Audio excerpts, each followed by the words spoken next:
सुप्रसिद्ध बाल रोग विशेषज्ञ डॉक्टर प्रशांत कुमार पांडे ने कहा है कि हम कोविड-19 के गाइडलाइंस का पालन करके ही कोरोना की तीसरी लहर को आने से रोक सकते हैं। डॉक्टर पांडे 15 जुलाई की शाम को doctor Pandey children clinic, Sonakpur stadium road, Ramganga Vihar, Moradabad में सिटी चैनल के साथ बातचीत कर रहे थे।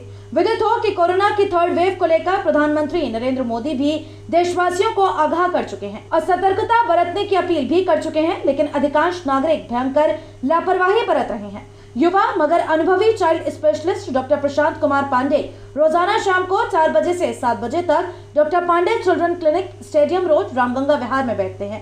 सिटी चैनल के विभिन्न प्रश्नों का विस्तार से जवाब देते हुए डॉक्टर पांडे ने कहा, ये जो एक अनुमान लगाया जा रहा है कि तीसरी लहर जो है उसमें खास करके बच्चे जो है वो ज़्यादा अफेक्ट होंगे। मैं पहले बताना चाहूँगा कि जो पैंडेमिक होता है, ये पैंडेमिक का ये एक करैक्टर होता है कि ये पैंडेमिक हमेशा ना वेव्स में आता है। वेव्स में जैसे फर्स्ट वेव आएगी, सेकेंड वेव आएगी और हर वेव के साथ पॉपुलेशन ज़्यादा से ज़्यादा अफेक्ट होती जाती है। तो जब काफ़ी सारी पॉपुलेशन अफेक्ट हो जाती है फिर ये पैंडेमिक या तो डेड आउट हो जाता है या उस पर्टिकुलर एरिया में एंडेमिक हो जाता है।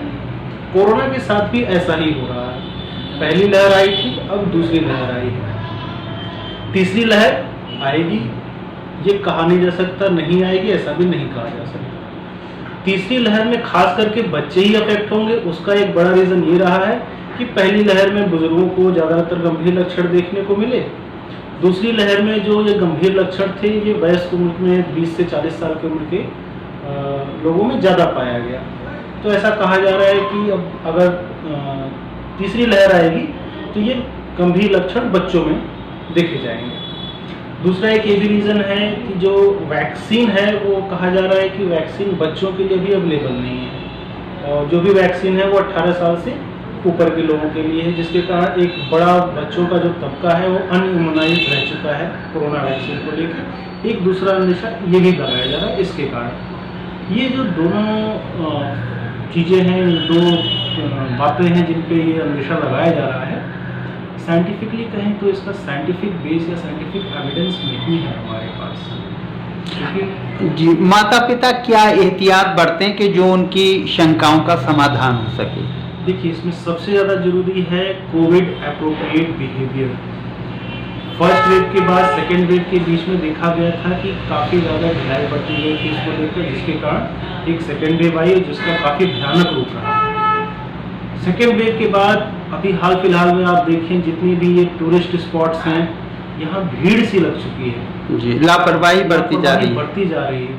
हमें ये नहीं करना है। तो पहली चीज़, हर इंसान को कोविड एप्रोप्रिएट बिहेवियर फॉलो करना होगा। दूसरी चीज़, वैक्सीनेशन बहुत इम्पॉर्टेंट है। अगर बच्चों की वैक्सीन नहीं आई है अभी तो भी जितने बाकी लोग हैं वो सारे लोग अगर वैक्सीन लगवा लेते हैं तो एक हर्ड इम्यूनिटी के साथ बच्चों को भी इससे सुरक्षा मिलेगी। तीसरी, उसके बाद जो सबसे ज़्यादा इम्पॉर्टेंट चीज़ है, माँ बाप बच्चों के लिए रोल मॉडल होते हैं। कोविड एप्रोप्रिएट बिहेवियर अगर माँ बाप फॉलो करेंगे तो बच्चा उन्हें देखकर भी फॉलो करेगा। जैसे कि मास्क लगाना, 2 साल से छोटे बच्चों के लिए मास्क उतना रिकमेंडेड नहीं है, लेकिन उससे जो बड़े बच्चे हैं उनको आप खुद पहन करके उस बिहेवियर को शो करके आप उनको वो चीज़ फॉलो करवा सकते हैं। तो सबसे इम्पोर्टेंट ये आप रोल मॉडल बने अपने बच्चों के लिए। और इम्यूनिटी की बात आजकल बहुत हो रही है, इम्यूनिटी बहुत अच्छी होनी चाहिए। इस पर मैं एक बात कहूँगा, इम्यूनिटी कोई ऐसी चीज़ नहीं है या कोई ऐसी शॉर्टकट नहीं है इम्यूनिटी लाने का। अगर आप शॉर्टकट ढूंढ रहे हैं कि कोई शॉर्टकट ले ले और इम्यूनिटी पा जाए, ऐसा मुमकिन नहीं है।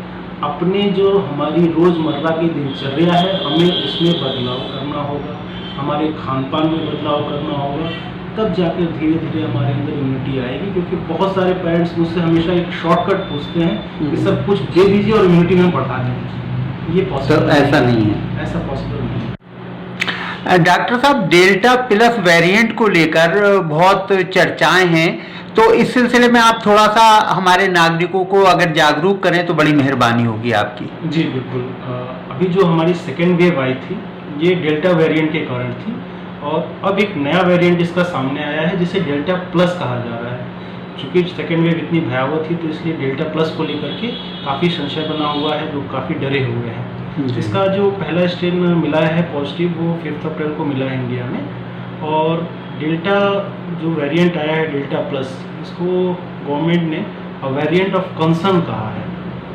इसका क्या अर्थ है? वेरिएंट ऑफ कंसर्न का मतलब ये है बहुत सारे वेरिएंट्स बनते रहते हैं, वायरस में म्यूटेशंस होती रहती हैं, बहुत सारे वेरिएंट्स बनते रहते हैं, लेकिन हर वेरिएंट अलग होता है। ज़रूरी नहीं है कि हर वेरिएंट की इन्फेक्टिविटी बढ़ी हुई हो, कुछ वेरिएंट की इन्फेक्टिविटी इनफैक्ट कम हो जाती है, कुछ वेरिएंट की ट्रांसमिसिबिलिटी कम हो जाती है। बट ये एक ऐसा वेरिएंट है जिसमें हमें एक कंसर्न शो करना है, हमें इस पर डाटा बनाना है और फाइंड आउट करना है कि इसकी इन्फेक्टिविटी, ट्रांसमिसिबिलिटी और ओवरऑल इम्यून एस्केप मैकेनिज्म ये क्या है। इसमें एक बात मैंने कही है, इम्यून एस्केप मैकेनिज्म। जी। डेल्टा प्लस जो वेरिएंट है इसमें एक K4179 म्यूटेशन मिला है। ये म्यूटेशन जो बीटा वेरिएंट था उसमें था। इसमें कहा जाता है कि ये जो वायरस है ये एंटीबॉडीज इम्यून एस्केप कर जाता है, एंटीबॉडीज उतना उस पर काम नहीं कर पाती है। ये भी एक रीज़न है कि जैसे कहा जा रहा है कि बहुत डरावना है, जबकि ऐसा है नहीं। जो बीटा वेरिएंट था उसमें भी ये म्यूटेशन था, फिर भी बीटा वेरिएंट इतना ज़्यादा डेडली नहीं रहा। तो इससे वैसे क्या एहतियाती उपाय क्या अपनाए जा सकते हैं, किस तरीके से हम इससे सुरक्षित रह सकते हैं? एहतियाती उपाय कोविड एप्रोप्रिएट बिहेवियर मेरा सबसे ज़्यादा फोकस उसी पे है, और आजकल हम इसका फॉलो नहीं कर रहे हैं। सारे टूरिस्ट स्पॉट्स भरे हुए हैं टूरिस्टों से, और कोई social distancing, physical distancing follow नहीं हो रही है। हम भूल चुके हैं कि हमें कोविड एप्रोप्रिएट बिहेवियर अभी भी फॉलो करना है।